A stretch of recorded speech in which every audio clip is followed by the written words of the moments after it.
आज सारा राज्य पालन करुछि उत्कल दिवस। प्रति ओडियांक पई एहा गर्वर दिन। 1936 मसीहा आजिर दिन में पालन होइथिला स्वतंत्र ओडिशा प्रदेश। 1936 मसीहा पूर्व खंड विखंडित होई विक्षिप्त अवस्था थिबा ओडिशा एहार परिचय संपूर्ण हराइबाकू बसिथिला। केतक वीरपुत्र स्वतंत्र ओडिशा प्रदेश गठन करबा पई संघर्ष करथिले। भाषा भित्तिरे राज्य गठन हेबारे ओडिशा भारतर प्रथम राज्य भावे परिगणित होइथिला। एही दिनकू मने पकाइबा पई प्रति वर्ष एप्रिल 1 तारिख को ओडिशा दिवस बा उत्कल दिवस भावरे पालन करा जाय।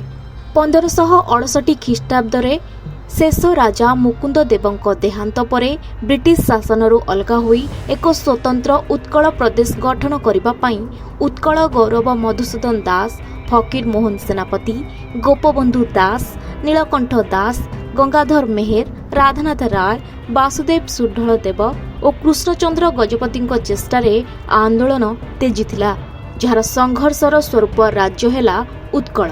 प्रथमे 6टी जिला कटक, पुरी, बालेश्वर, संबलपुर, कोरापुट और गंजाम को नहीं ओडिशा गठन करा जायथिला। एहा परे 1992 मसीह रे ओडिशार 13टी जिला को पुनः विभाजन करी 30टी जिले में भाग करागला। आज ओडिशा दिवस अवसर में शुभेच्छा जणाइछंती राष्ट्रपति, प्रधानमंत्री एवं मुख्यमंत्री समेत अनेक मान्यगण्य व्यक्ति। ओडिशा दिवस शुभेच्छा जणाई राष्ट्रपति द्रौपदी मुर्मू कहिछंती समृद्ध सांस्कृतिक ऐतिह्य एवं ओडिशावासी अवदान को मने पकाइबार एक सुंदर अवकाश। भारतीय स्वाधीनता संग्राम रे ओडिशार भूमिका गुरुत्वपूर्ण अटे। आधुनिक भारतर अनेक बिंधाणी को एही राज्य जन्म देइछि।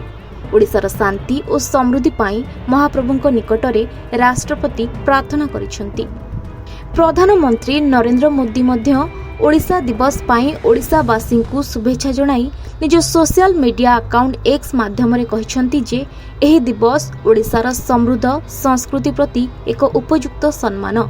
ओडिशार इतिहास, साहित्य और संगीत को नहीं भारत गर्वित। ओडिशार लोकमाने कठिन परिश्रमी एवं विभिन्न क्षेत्र में उत्कर्ष हासिल करिछंती। गत 1 वर्ष धरी केंद्र एवं ओडिशा सरकार राज्यर आहुरी प्रगति पाई व्यापक भावे कार्य करुछंती।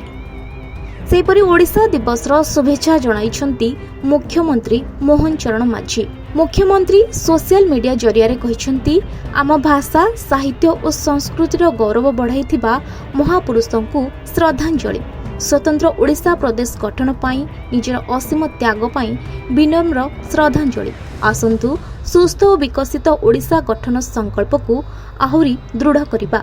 एथिसह एप्रिल 1 रु एप्रिल 14 जाए ओडिशा पक्ष पालन करने को मुख्यमंत्री आह्वान दैछंती।